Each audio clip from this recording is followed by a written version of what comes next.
Ya, espérame. Ya.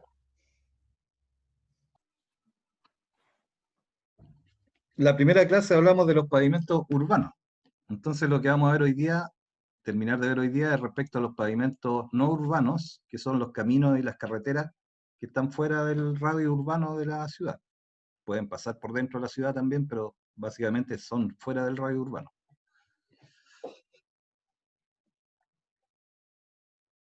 Entonces, después de que veamos esto, ya habíamos visto algunos los tipos en la clase anterior, cómo se clasificaban.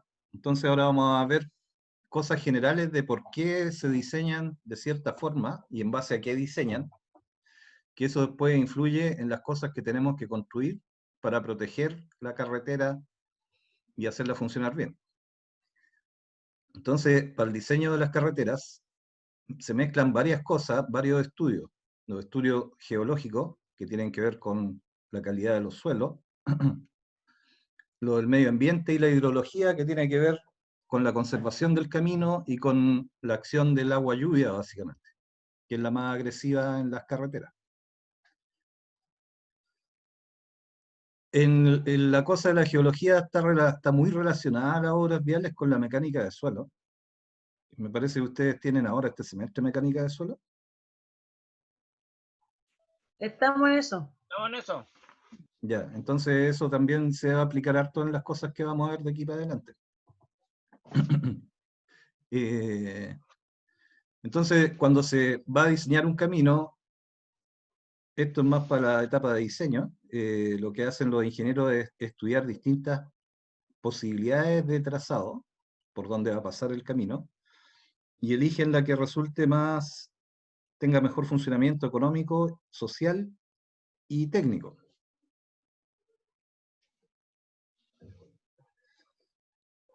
¿Qué cosas tienen en común este tipo de caminos y carreteras? Que están divididos en menos partes que los pavimentos urbanos, ¿ya? Básicamente porque una gran parte de los caminos no se conecta con vivienda, sino que están enfocados más al tránsito de vehículos y en algún punto pueden que hayan algún cruce de un camino que conecte a las casas, por ejemplo, entrada y salida, pero muy esporádica. Por eso este tipo de obras tiene menos partidas que las que se hacen dentro de la ciudad. Y tiene algunas partes menos. Las fundamentales son las que vamos a empezar a ver ahora. La primera es la calzada, que esto lo habíamos alcanzado a mencionar en la clase anterior, que es el espacio por donde transitan los vehículos, destinado para eso.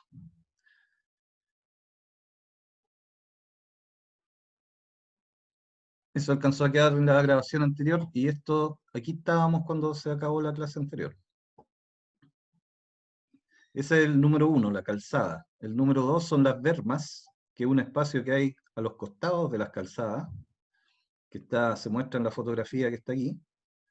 Ese espacio, que a diferencia de los pavimentos urbanos, no tiene soleras, a no ser que pase por un área urbana. Cuando cruza por dentro de la ciudad, ahí se le colocan soleras.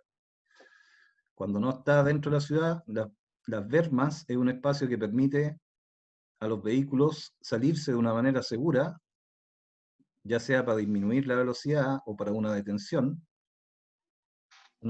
breve, no es para quedar estacionado, y es un espacio que permite hacer esa maniobra con seguridad. En este tipo de caminos vamos a explicar las que están aquí en la foto, que son los números 3 y 4. Aquí estamos en la 2, ¿no? La 2 es la berma. Dice aquí que es una franja longitudinal que está pavimentada.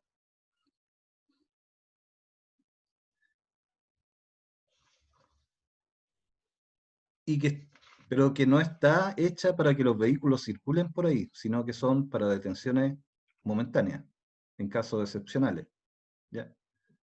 El ancho de las bermas varía de 0,5 a 2 metros y depende de la importancia de la carretera. En este caso, en estos caminos que son más cercanos a un camino básico, las bermas podrían ser 50 centímetros.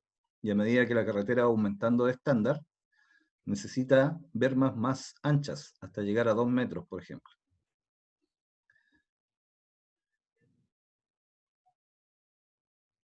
En las carreteras importantes están pavimentadas, en algunos casos con el mismo material de la calzada, aunque normalmente un pavimento, aquí dice menor capacidad de soporte.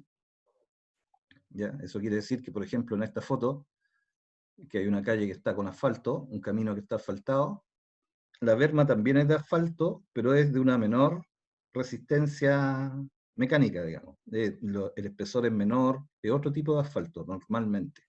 Puede ser un tratamiento superficial también. Y está delimitado por una demarcación,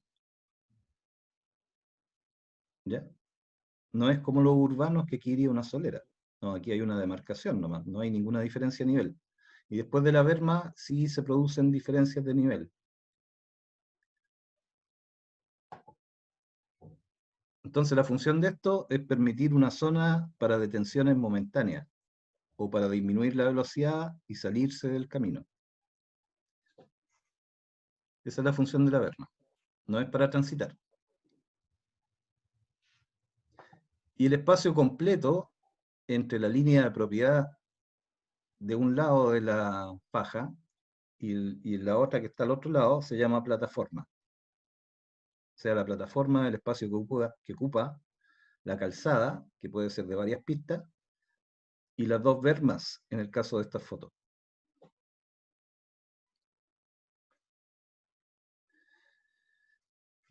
Eso es lo que está destinado, que tiene como objetivo hacer una circulación de vehículos segura. Ya dependiendo de la cantidad de vehículos pueden ser más pistas y la berma va a ser más ancha. Por ejemplo, en algunos casos en que hay un desnivel grande, se colocan barreras de seguridad para evitar accidentes. La tercera parte importante en las carreteras son las cunetas. Las cunetas son canalizaciones que se hacen artificialmente para conducir el agua lluvia, y la que cae en la carretera y escurre hacia acá, o la que escurre desde los terrenos más altos fuera de la carretera, de manera de poder canalizarla y evitar que esa agua dañe la base de los pavimentos.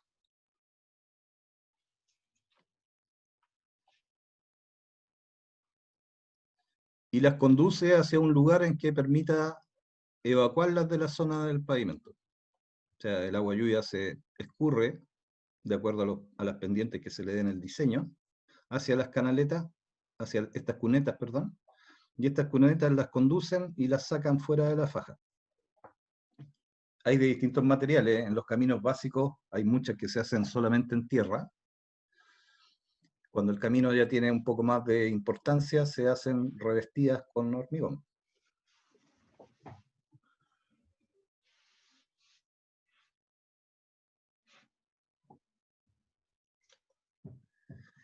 Y así como hay las cunetas, por definición están al lado de las calzadas, como están aquí en esta foto.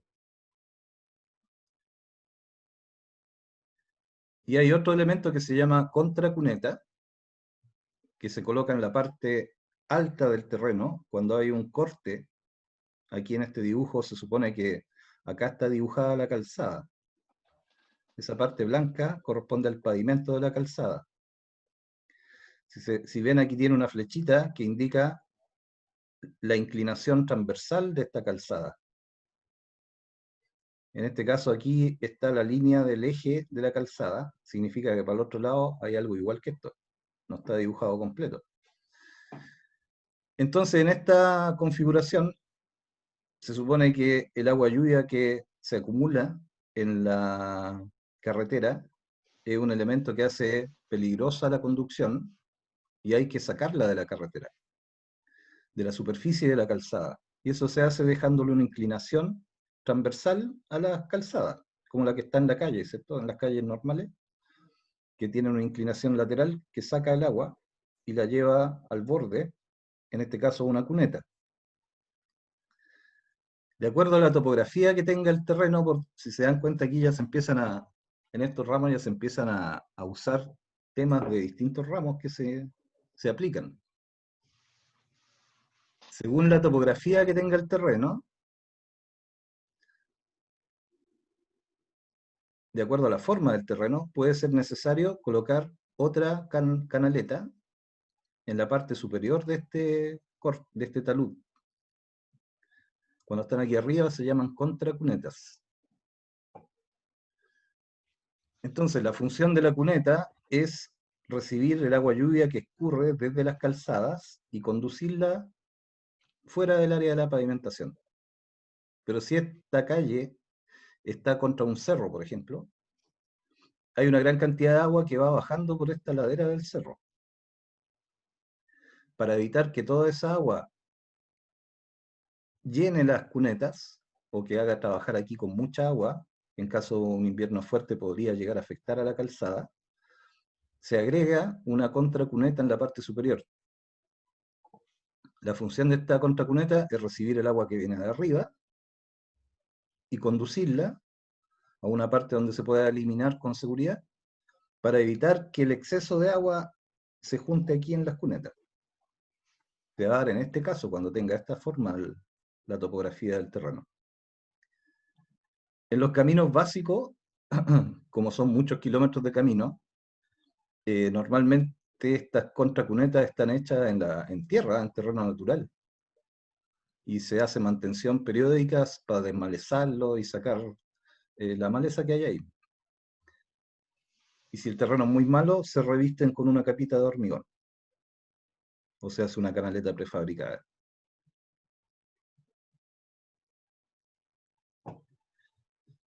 Aquí también se va a producir de acuerdo al diseño de la carretera, es decir, a qué altura pasa la carretera respecto al terreno natural.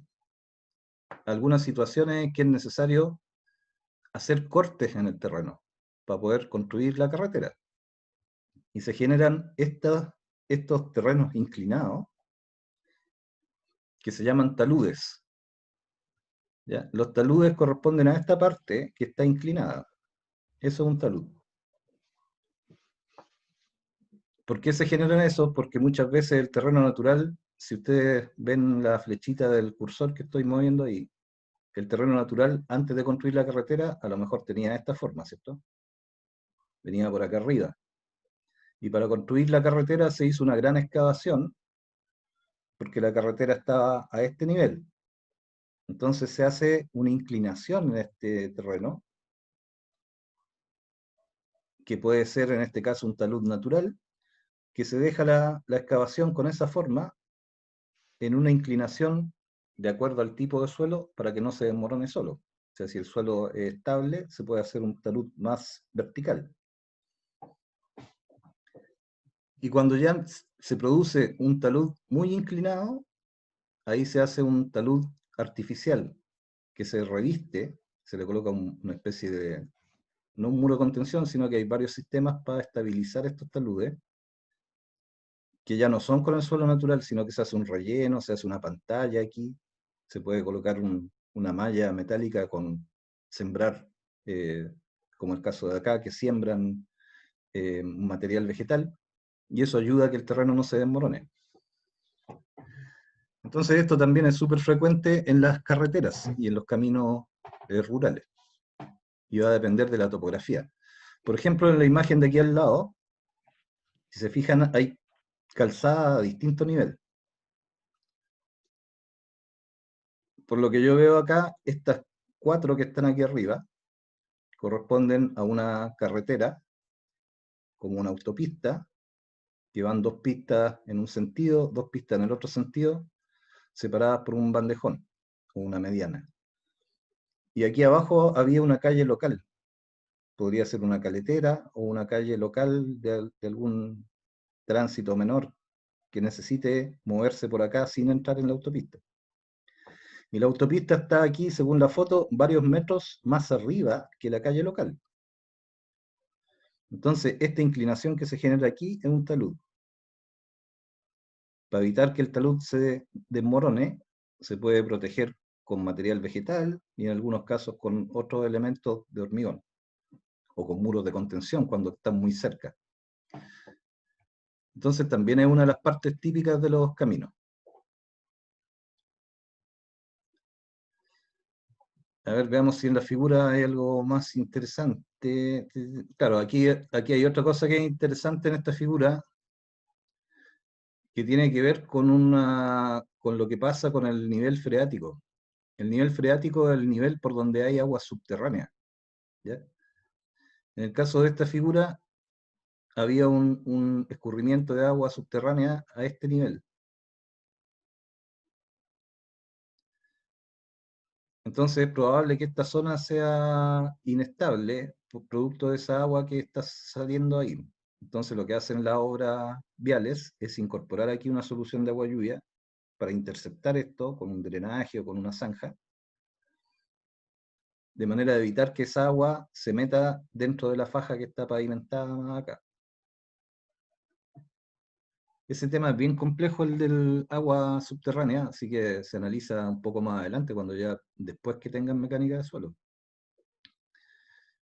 Otra cosa importante es que el tipo de suelo que hay acá determina la inclinación que le dan a los proyectos para que se mantenga estable. Si el suelo no permite lograr esa inclinación natural, hay que hacer un talud artificial. ¿Cuál es la diferencia entre estos dos? Es que esto se refuerza de manera artificial para que soporte ese ángulo. Y ahí sí que es obligatorio agregar también aquí esta contracuneta.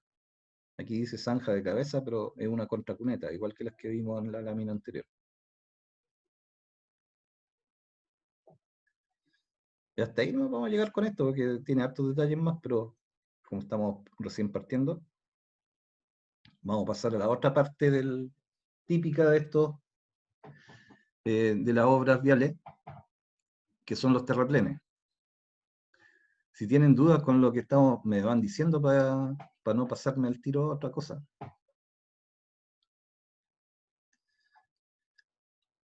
Los terraplenes son básicamente para lograr subir el nivel por donde va a pasar la carretera para poder apoyarla en el fondo. Ustedes tienen que pensar que para hacer una carretera, dependiendo de la forma del terreno, puede ser necesario excavar o puede ser necesario rellenar. ¿Cuándo hay que rellenar? Cuando el diseño de los proyectos me indica que la calzada está aquí arriba y que mi suelo natural está acá abajo, que es un poco lo que se ve en esta foto. Este es un relleno artificial que se hace con un material seleccionado y eso se llama terraplén. ¿Qué es lo que dice aquí? Vamos a leer la definición porque me está adelantando ahí.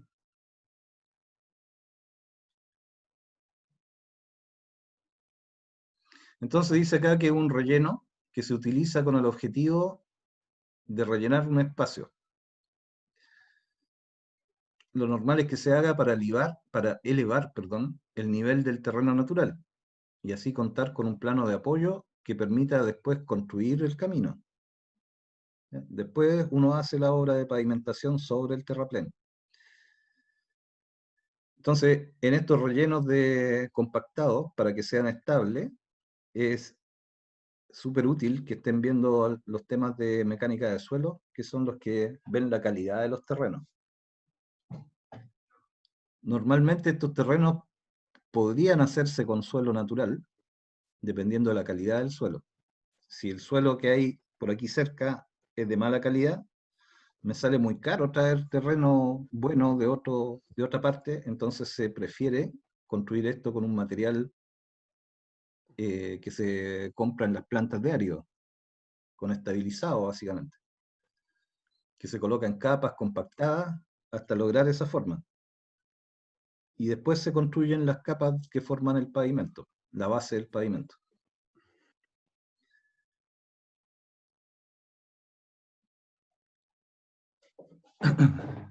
Entonces, dependiendo de la altura que sea necesaria rellenar para construir este terraplén, se genera el otro tipo, que es un terraplén con talud. Que esta es lo que dice aquí este párrafo, es que esta es la estructura más compleja de hacer en los proyectos viales. Porque estos ya se generan cuando las alturas del terraplén son muy grandes. O sea, un terraplén un poco más alto que esto, es difícil estabilizarlo. A ver, aquí vamos a tener que hacer un alto. ¿En qué materia van con la mecánica del suelo?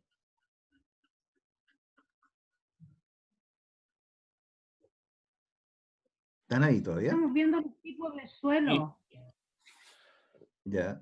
Han hablado del ángulo. Con el ASTO y con el USC, algo así. Ah, qué bueno, porque el ASTO y el USSH, parece, Ese. claro. ¿Es UCSS o USS? USCS. Eso. Esos dos métodos los crearon unos ingenieros militares, bueno, para qué les voy a contar la historia, pero parten del estudio de las obras viales esas dos clasificaciones. De hecho, el manual de carretera usa eso. Entonces, lo que hace esa clasificación, de acuerdo a estudios, ensayos que se hacen en los suelos, es clasificarlos de acuerdo a la calidad del suelo. Entonces, uno después ve para qué cosa sirve el suelo que uno tiene, de acuerdo a esa clasificación. ¿Les he hablado del ángulo de fricción interna? Todavía no. No, aún no. Ya, entonces voy a ver cómo se lo explico más aplicado a esto que estamos viendo de los taludes. Entonces, eso es importante porque dependiendo del material que nosotros usemos para hacer este relleno, se nos va a generar aquí un ángulo en que el talud es estable. ¿Ya? ¿Qué quiere decir que es estable? Que cuando tenga un peso aquí arriba y la acción del agua superficial, el talud va a mantener esa forma. Ahí es estable. Si se empieza a desmoronar, es que el suelo no es capaz de tener esa inclinación. Entonces depende del tipo de suelo.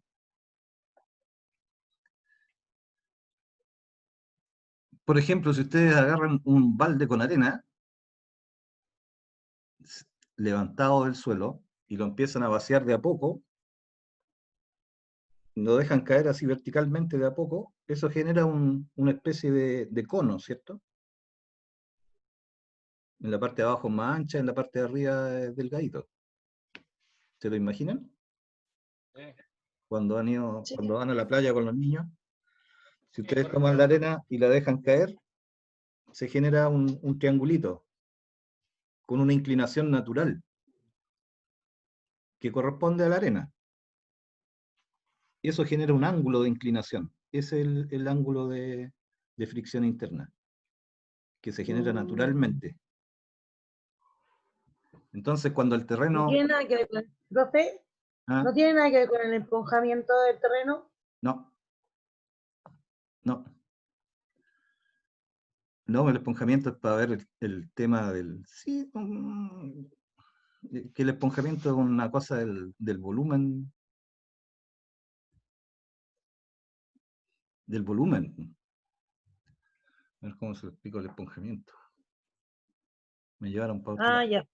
Tenía la duda. No, depende del tipo de terreno. El esponjamiento también depende del tipo de terreno. El esponjamiento es una propiedad del suelo. Claro. Que es como una densidad falsa. Porque incorpora la densidad de los huecos que tenga dentro y depende de la humedad, depende de hartos factores. Espacios. En el fondo eso uno lo descuenta. Por ejemplo, cuando uno hace un hoyo o sea, si uno hace un hoyo y lo mide y tiene 1 metro de ancho, 1 metro de largo y 1 metro de profundidad, de ahí debería salir 1 metro cúbico de tierra, ¿cierto? ¿No es cierto? 1 por 1 por 1 es 1 metro cúbico. Sí, sí. Ya, pero cuando ustedes hacen una excavación de ese porte, la tierra que queda amontonada al lado, si ustedes la miden, mide más de 1 metro cúbico. O sea, si esa tierra ustedes la echan en un camión o en una carretilla y la miden, esa tierra como sale suelta, va a medir más de 1 metro cúbico, como volumen, porque incorpora huecos de aire y de otras cosas cuando se mueve y se cambia de posición. Esa diferencia de volumen es el esponjamiento. Ahora, Ya, profe, gracias. por eso hay que verlo en un ramo específico. Y es re interesante ese fenómeno porque Si ustedes excavan 1 metro cúbico y lo echan a un camión, va a ocupar más espacio que 1 metro cúbico, porque está suelto. Y si después esa misma tierra que ustedes sacaron la ocupan para rellenar ese hoyo y la compactan, les va a faltar tierra, no van a llegar arriba. Porque compactados eliminan todos esos huecos. Es re entretenido ese tema. Mm. Lo Ya. mismo que pasa con el escombro. Correcto. ¿Por qué? Porque el escombro tiene un esponjamiento muy grande. El esponjamiento del escombro se le suma, dependiendo del material. Por ejemplo, si ustedes sacan tierra y excavan, según ustedes excavaron 1 metro cúbico, y lo miden afuera, les va a medir 1,2 metros cúbicos. Pero si sacan 1 metro cúbico de mueble en un muro, por ejemplo, un muro de hormigón, que mide 1 metro cúbico, si ustedes lo demuelen, les va a generar casi 2 metros cúbicos de escombro. Claro. Y ahí el esponjamiento es casi el doble del material. Claro. O se considera casi un 50% más. Ese es el esponjamiento, es un cambio en la forma en que uno mide los volúmenes, producto de los huecos que tiene adentro. Hay suelos que generan más huecos interiores cuando uno los mueve, que cuesta más compactarlos, y que quedan, por ejemplo, la arena tiene un esponjamiento, no sé cuánto será, debe ser un 10%, un 8%, depende de la humedad también, ahí se mezclan varias cosas. Claro. Los que han estado en obra, por ejemplo, y tienen que, es re buena la acotación que hizo Ramón, porque se ve harto en el escombro, en el retiro de escombro. Cuando uno calcula el retiro de escombro, y uno agarra el plano y dice, ya, en esta casa, midiéndola del plano, yo necesito sacar de las excavaciones, uno mide la fundación, ¿cierto? Y calcula cuánto mide. Según el plano son 20 metros cúbicos. Pero yo cuando empiezo a echarlo arriba a los camiones, si tuviera un camión que midiera justo 20 metros cúbicos, me va a faltar, voy a tener que hacer 2 viajes. Porque al Claro. remover el material se esponja. Aumenta de volumen. Aumenta de volumen porque cuando uno lo mueve y lo cambia de posición, queda lleno de espacios vacíos. Profe, y ese porcentaje de esponjamiento no siempre es el mismo. No es que uno tenga el cálculo una No. vez y... Hay unos valores típicos que están en las tablas, en la ASTO y en otras. Me parece que el sistema de clasificación indica en alguna parte del cuadrito más o menos qué esponjamiento tiene de promedio. Pero se puede determinar con un ensayo de laboratorio que es re fácil de hacer, se hace en obra, que hay que medir el volumen real, y ahí uno calcula el esponjamiento. Se calculan los huecos. Uno dice, ya, ¿cuántos huecos hay en esta obra? No, ¿cuántos huecos hay en esta tierra? Espacio, profe. Espacio, Y ahí se espacio, puede... espacio. Ah, perdón. Y Diga ahí, espacio vacío, profesor, no diga hueco. pero en mecánica de suelo se llaman huecos. Son los huecos que quedan entre las partículas. Se pueden medir con un ensayo laboratorio que es fácil de hacer. O se puede estimar de una tabla que en la ASTO y el USSC indica más o menos el porcentaje. En los escombros no, en los escombros al ojo, porque depende del material que sea. Ya, entonces ese fenómeno de la calidad del suelo, lo que es importante es que todos esos sistemas de clasificación que separan un suelo tipo A de un suelo tipo B, significa que los suelos tienen distintas propiedades que afectan todo tipo de cosas. El ángulo de inclinación, la capacidad de compactarse, si son buenos materiales absorbentes o no, ¿ya? Si son impermeables o dejan pasar el agua. Los granulares dejan pasar el agua, las arcillas son impermeables, tienen distinto comportamiento. Entonces, para hacer estos rellenos artificiales, uno tiene que buscar un terreno que sea apto para usarse en relleno, que se pueda compactar bien, que no tenga arcilla, que no sea muy fino ni muy grueso, que esté bien mezclado de todos los tamaños, para que tenga menos hueco y sea más fácil de compactar.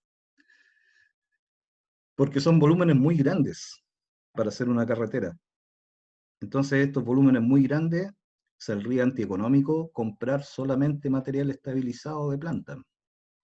Lo que hacen las carreteras es buscar, hacen estudios de suelo cerca de la obra para encontrar un suelo que sea bueno para trasladarlo y colocarlo aquí como relleno, cuando son varios kilómetros de carretera.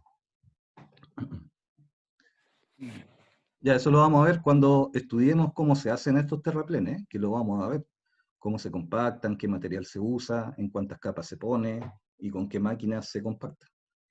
Eso lo vamos a ver un poquito más adelante. Por mientras estamos viendo las partes. Estos terraplenes son rellenos artificiales que me permiten colocar la calzada más arriba que el terreno natural que había antes.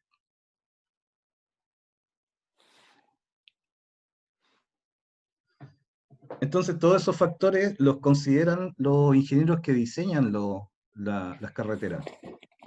En el diseño de las carreteras hay varias cosas que determinan cómo se diseña. Lo que se busca en el fondo con las carreteras.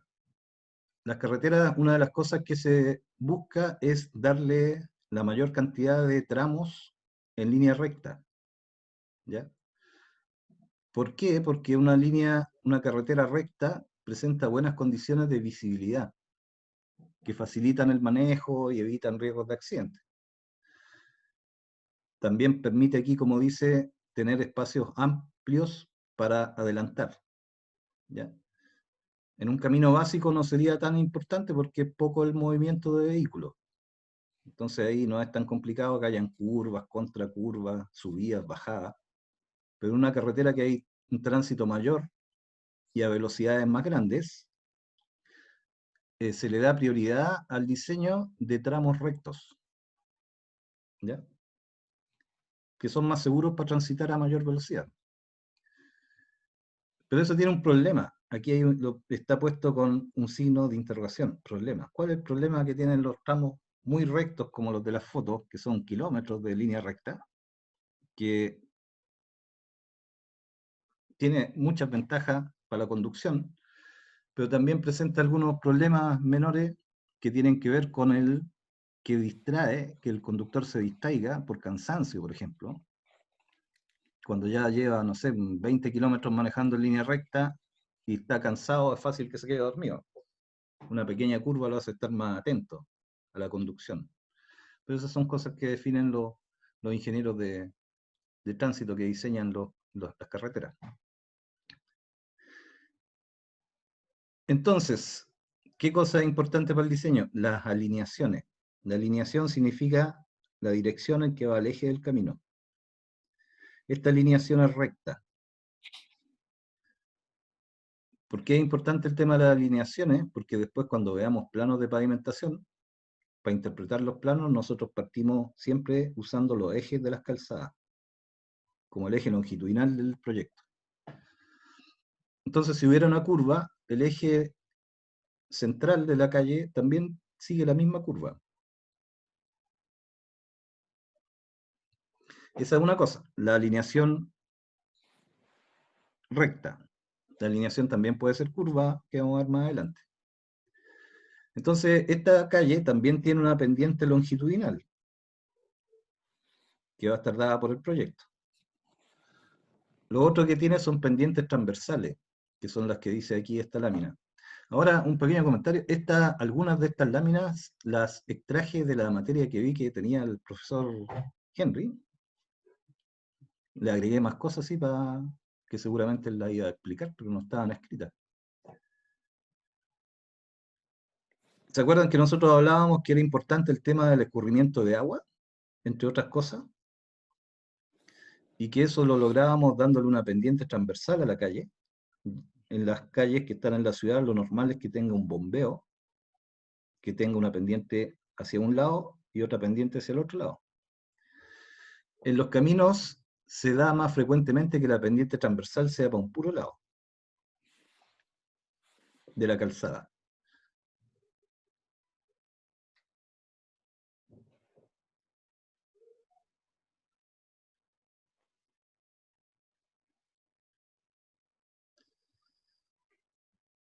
Entonces, esas pendientes, cuando van a lo largo de la calzada, es una pendiente longitudinal. Entonces, si nosotros miráramos a lo largo, eso es una pendiente longitudinal y la pendiente transversal es del eje hacia los lados. Si es una sola pendiente, es del lado más alto hasta el lado más bajo. Claro. Y eso se señaliza en las carreteras, se indica, no es frecuente que le coloquen el porcentaje, sino que se indica cuando las pendientes son muy fuertes y se coloca un letrero de este tipo, que indica que hay que tener precaución porque hay una pendiente fuerte, que puede estar de subida o de bajada. No es muy frecuente, yo no he visto nunca en las carreteras que le pongan el número ahí. Claro. Eso indica la pendiente longitudinal. Y además hay una pendiente transversal, que es la que permite sacar el agua de la calzada. Que eso es esa. ¿Esta Esta es fluctúa entre cuánto, profe? hasta un 2%, entre un Ya. 1 y un 2%. Es Ahí como hay las veredas. sí, aquí hay unos numeritos, pero están muy chicos. A lo mejor después se pueden ver más. En el PowerPoint se deben poder agrandar más. Ya, no sé si ahí se entendió, me enredé mucho con otros detalles. Voy a hacer un Se pequeño entendió. resumen. Ya, hay una pendiente longitudinal y hay una pendiente transversal. Las transversales son chiquititas, del orden del 1 al 2%. Pregunta de prueba. Y las longitudinales dependen de la topografía y del diseño de la carretera. Claro. El cálculo de las pendientes lo vimos en topografía, así que no lo vamos a mencionar ahora. Ya. Malvado. Pero aquí está escrito, dice, Sí, pues. es la relación que existe entre la altura, Mayor. entre la diferencia de nivel. Aquí hay dos puntos, ¿cierto? Aquí hay un punto aquí y un punto allá. Hay una diferencia de nivel y hay una distancia horizontal. La pendiente Claro. es la diferencia de nivel dividida por la distancia horizontal. Por eso en este ejemplo da 10%, 10%. porque son 10 dividido por 100. Si uno lo escribe en Claro. porcentaje, o sea, 10 dividido por 100 da 0,1. Claro. Para ponerlo en porcentaje, lo multiplican por 100 y les va a quedar como 10%. Esa es la forma de sacar la pendiente. Eso es. 10% es harto para un camino, Mm. incluso en los caminos urbanos, lo limitan a 15% en un pavimento normal. Y mayores a 15% hay que hacer pavimentos especiales, que son estriados para que los vehículos no patinen cuando suban o bajen. Claro. En algunas partes no se ve, por ejemplo en Valparaíso, que está lleno de cerros, ahí se saltan un poco la normativa en su época y hacían las calles súper inclinadas. Claro. Pero ya caminar una calle de 10% es pesada. De 15% es más pesado subir y bajar caminando, y en vehículo también. Ya, entonces esas son las partes básicas que uno tiene que estudiar cuando va a mirar los planos después de pavimentación. No le tiene que mirar la pendiente longitudinal, la pendiente transversal para saber cómo construir la calzada. Y lo otro que hay que ver es esto que se llama diseño en planta, que en el fondo marca la posición de las líneas centrales de la calzada. Entonces aquí, en este caso, hay una alineación con una pequeña curva, y esta alineación que hay acá es una alineación curva. Aquí está vista de arriba. Eso también, como forma parte del diseño, se anota en los planos con un radio, con el radio de curvatura.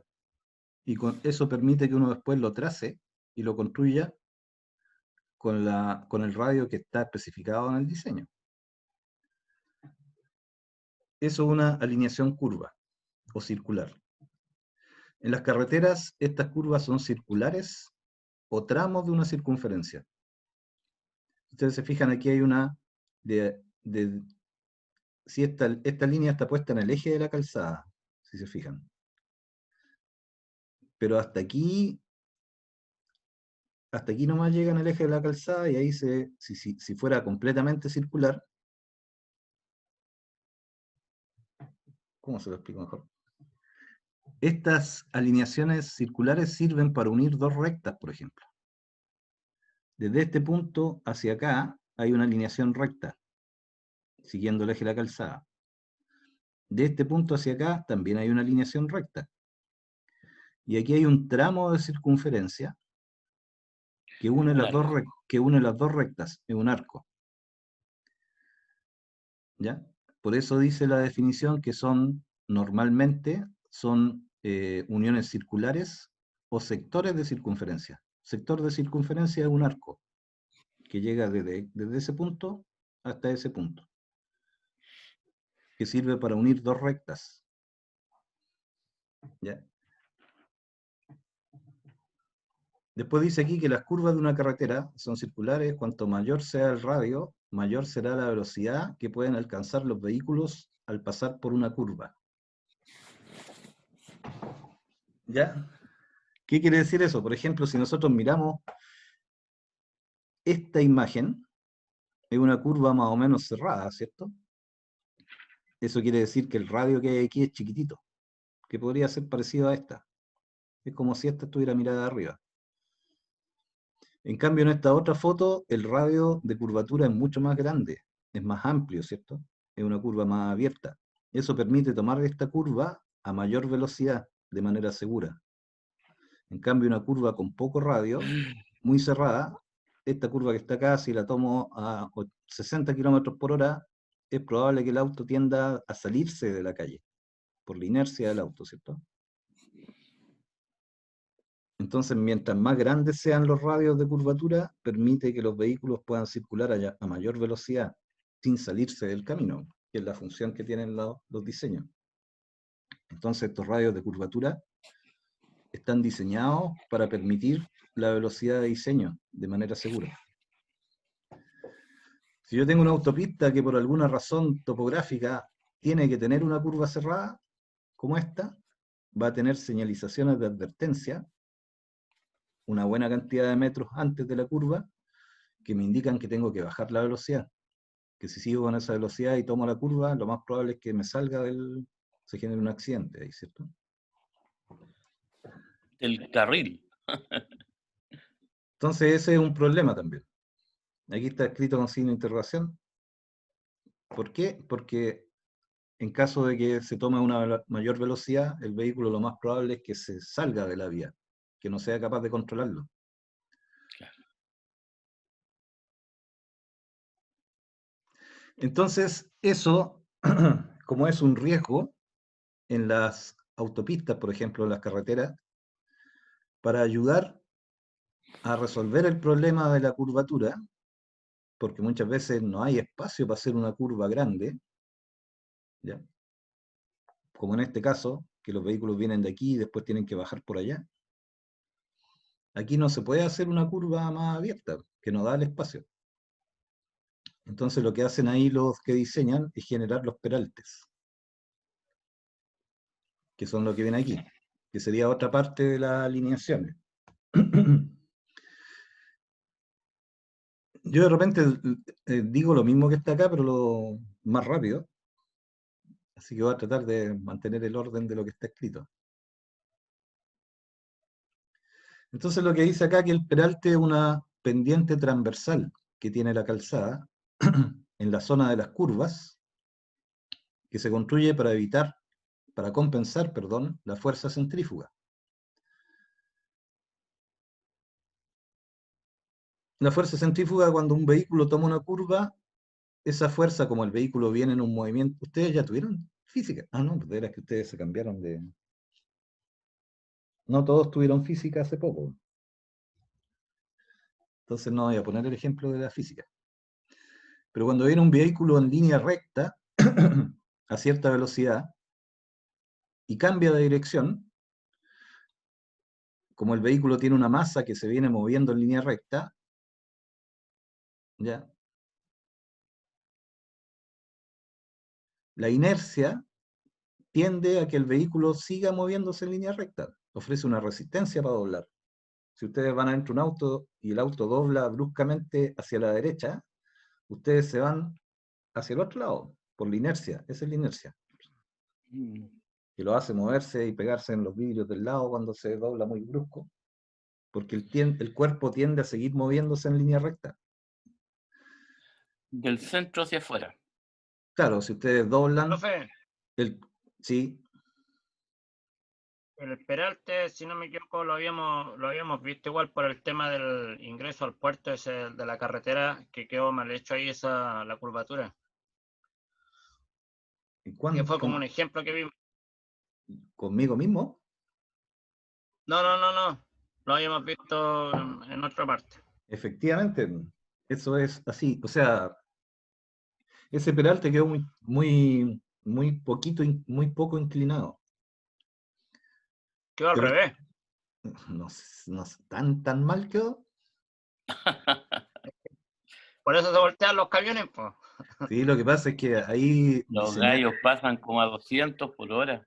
sí, pues, es que ahí hay una cuestión de diseño. O sea, el diseño del camino deberían haber puesto un peralte más grande. Pero como diseñaron teóricamente con lo que dicen los libros, y como ellos en su diseño tenían puesto que 1 kilómetro antes había que bajar la velocidad y enganchar el camión, y ellos dijeron, con este peralte alcanza porque van a respetar la señalización los camioneros.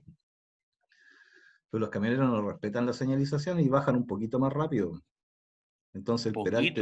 el peralte se hace poco y los que no conocen ese camino se salen cantando. Sí. Entonces, se supone que el peralte ayuda a evitar que los vehículos se salgan del carril producto de la velocidad, por la inercia del vehículo. Y eso lo hace inclinando transversalmente el camino de manera que tomarlo y que el vehículo contrarreste el peso con la inercia y siga la forma de la curva. Y además, otra cosa importante que está aquí en este párrafo que sigue es que esta pendiente transversal también permite conducir el escurrimiento de agua sacándolo de la zona de la curva. O sea, tiene una doble función.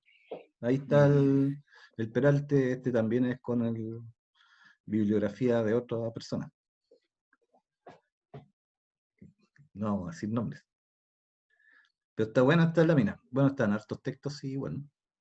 Entonces, aquí esta lámina lo que representa en esta parte que está aquí abajo es una alineación que venía en línea recta, ¿no es cierto? Claro. Y esta parte de este ejemplo tiene un bombeo normal. Bueno, ahí dije bombeo, no sé si... El bombeo significa que tiene del eje una inclinación hacia la izquierda y una inclinación hacia la derecha. Y eso está en todo el tramo que sea línea recta. Pero a medida que se acerca la curva, las pendientes transversales empiezan a cambiar de manera suave, cosa que no se note en la transición. Y si se fijan a este lado, se empieza a eliminar.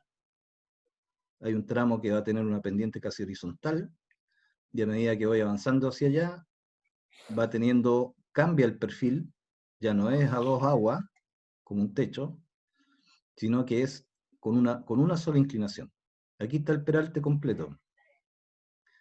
Y a medida que voy saliendo de la curva y me empiezo a conectar con otro tramo recto, se hace lo mismo, pero al revés. O sea, aquí empieza a disminuir esta altura hasta que vuelve al perfil normal, que sería ese. O sea, si hay un vehículo que viene por esta pista y va doblando, si no tuviera esta forma, en vez de doblar, se iría de largo por la inercia. En cambio, este peralte lo ayuda a que solo se va acercando al eje central. Si la toma a mucha velocidad, puede que el vehículo igual derrape, pierda adherencia y se salga del camino. Entonces, estos peraltes en el fondo es un cambio que se hace a la pendiente transversal en la zona de las curvas para evitar que los vehículos que vienen rápido se salgan del camino.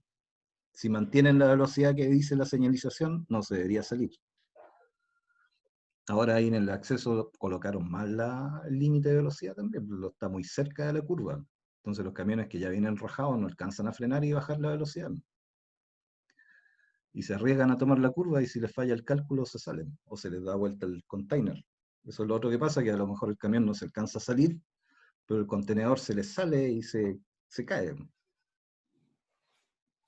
En el fondo hay Se que lo hacer lleva. algo. Hay que hacer algo, claro, se los lleva, les da vuelta el camión. Es re peligroso. Algo habrá que hacer ahí, ojalá que lo hagan luego. ¿Se entendió el tema del peralte? Sí, Entonces el peralte genera una zona de transición, que es lo que dice aquí. Zona de transición es lo que permite cambiar de esta forma de perfiles transversales a esto, que es una inclinación en un solo sentido. Y esto también ayuda porque normalmente a este lado el terreno también se deja en esa dirección.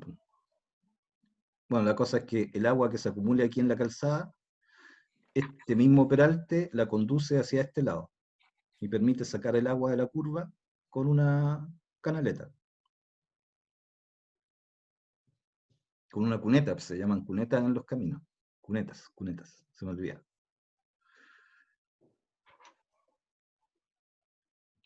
Todo esto lo diseñan los ingenieros, pero ¿para qué nos vamos a meter en esas profundidades que no sé tampoco matemáticamente cómo se definen?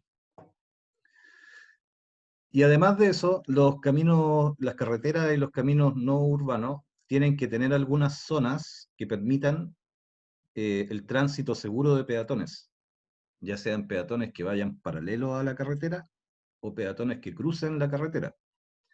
Se supone que en una carretera de un estándar más alto de este tipo, en que hay una velocidad de circulación importante, es súper peligroso que haya un atravieso de cualquier estilo, de calle o de persona.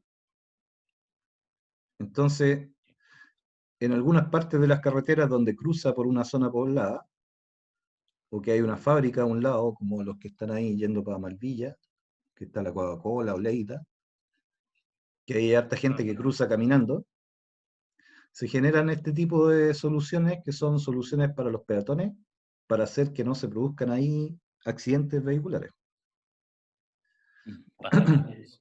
Entonces, cuando el Estado o el que haga una inversión pública en un camino rural, construye el proyecto o diseña el proyecto, está obligado a generar estos pasos peatonales. Si es un camino rural poco transitado, como podría ser ese, a lo mejor el paso peatonal podría ser a nivel, debidamente señalizado, con demarcación, con iluminación, con una serie de cosas que permitan pasar. Pero si ya estamos hablando de una autopista con velocidades mayores, ahí los pasos para peatones son a diferentes niveles, no al mismo nivel de la calle. Va. Aquí estamos. Entonces, normalmente cuando son pasarelas, son con fondos estatales, igual que el camino. Todo le cargan a las municipalidades. En otros casos dice, esta factibilidad correrá por cuenta de las municipalidades respectivas. Eso se da cuando son caminos rurales dentro de cada comuna. Los de la red básica, las municipalidades están a cargo de hacer las mantenciones de las veredas que hay alrededor. Por ejemplo, el de San Como Juan. el de la Roca Santo Domingo igual. ¿En cuál? ¿En el puente? No, pues pasado el puente tenés que estar la planta de agua, ahí te hay una pasarela. Sí, pues esas son, es que ese camino es vialidad, ahí de ese camino lo tiene que haber hecho el MOP. Es rara no está muy clara. Pero la Entonces, mantención la hace la MUNI. no estoy seguro. Ya. No, ahí no sé en Santo Domingo. Pero acá, por ejemplo, en el camino a San Juan, que es el que yo conozco porque está aquí en San Antonio, la mantención de la faja, la limpieza, debería ser la vialidad. Es un caso especial, sí, porque la dejaron metida en la concesión de la autopista del Sol, ¿no? Porque está en la misma concesión ese camino. Entonces, vialidad es el responsable. Y cuando ya no lo hacen y los vecinos reclaman mucho, la municipalidad manda gente y lo limpia. Bueno, y aquí hay algunos ejemplos de soluciones para los pasos peatonales. El más típico en la autopista, en los caminos de mayor volumen de tránsito, son las pasarelas peatonales desniveladas. Que eso genera un punto seguro para que crucen los peatones. Y va a depender del tipo de carretera y de otros temas. Otra cosa respecto a los peatones es que se consideran dentro de los diseños de los caminos y de las carreteras, si hay zonas pobladas, tienen que considerar el espacio para que hayan paraderos de locomoción colectiva, por ejemplo. Y en algún caso esto, cuando ya hay más casas, cerca de una autopista, genera la necesidad que además de la autopista, construyan una calle local para que por la calle local circule la locomoción colectiva. ¿Ya? Y restringen la entrada y salida a la autopista. Entonces esa es otra cosa que también nos podemos encontrar en los proyectos de este tipo de caminos, que va a haber un pequeño proyectito de paradero o de un espacio, no me acuerdo cómo se llaman esos espacios para que paren los buses. Burladero. Burladero, exactamente. Se me había olvidado cómo se llamaba. También vienen incluidos en los proyectos de pavimentación. Cuando hay burladeros, viene incluido dentro del proyecto de la calle la construcción de los burladeros y de los paraderos. Ay, esa era la última. Claro. Qué raro, yo que me faltó algo. Ah, no, Una media hora más. lo tenía, no está. Bueno, con eso ya, con esta parte ya terminamos la unidad 1, que tenía que ver con la clasificación de los tipos de caminos rurales y de los tipos de caminos urbanos. Y ahí vamos a cambiar después a la otra unidad en que ya vamos a empezar a hablar algunas cosas de cómo se construyen. Perfecto. Profe, disculpe, ¿usted iba a mandar una guía, parece? ¿De qué, Ramón? ¿De este o no? No se pudo enviar en delante. Ahora la va a mandar Cristian. Ah, sí, la voy a mandar después de la ¿Qué? clase porque traté de mandarla ahora, pero el internet no me deja tener el Zoom. O sea, sí me deja, pero se pone muy lento el correo. No la pude cargar. Pero ese es un trabajo que hay que hacer, ¿cierto? Pero viene. Sí, pues el que viene escrito, va a estar escrito aquí entre medio de esta materia, aquí en esta hoja, en la hoja 11. En el que les mandé por correo no sale entero, porque lo arreglé después. No. Sí. Por eso les puedo mandar por correo de nuevo este archivo, para que vean todas las preguntas que están aquí. Ya. Ya. Disculpe, Ya. profe, ¿para Ya. cuándo se entrega esto? ¿Para cuándo dijimos este? ¿Para el otro jueves? Ah, para el jueves, sí, jueves 11. Sí, No, Cristian. ¿de qué sí. Claudia, ¿Para el no, jueves? no esta semana, es la otra semana. sí. El otro jueves. No Sí. este jueves que viene, el otro, el próximo, que sigue. Esto Claudia, discutimos, profe. No me acuerdo. Jueves 11 de junio. Claudia, 6. Yo escuché lo mismo que la Claudia. Sí, sí, es verdad, profe. Usted dijo ayer eso. Jueves 11 de junio. Ah, ¿qué? Tenemos grabaciones, tenemos Está grabaciones. Está escrito. ¿No está Claudia, ¿no escrito? será muy poco 6 preguntas? Ah, Sí, ¿No serán son muy poco poquitas. 6 preguntas? A ver. qué No, más. no, está bien. Vamos a darle vamos a tener misericordia. Porque esta parte hay un tema que tienen que investigar. Entonces, no les va a salir tan rápido. La pregunta 4. Claro. Eso lo tienen que buscar en internet. En el Internil, dijo el otro. Y entonces lo vamos a dejar para el jueves 20. 18.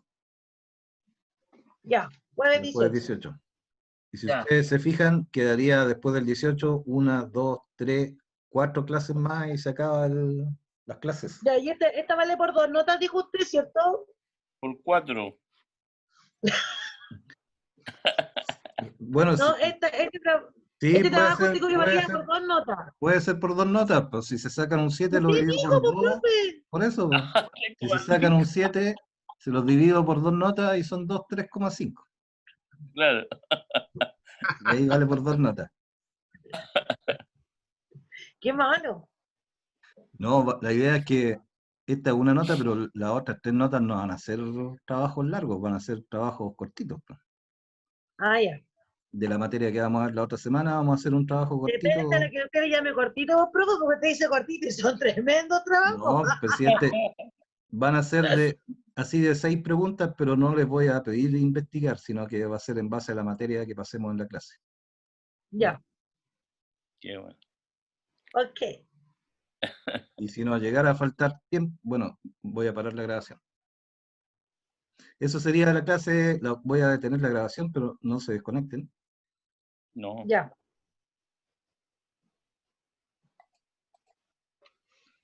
¿Dónde se detiene? Aquí.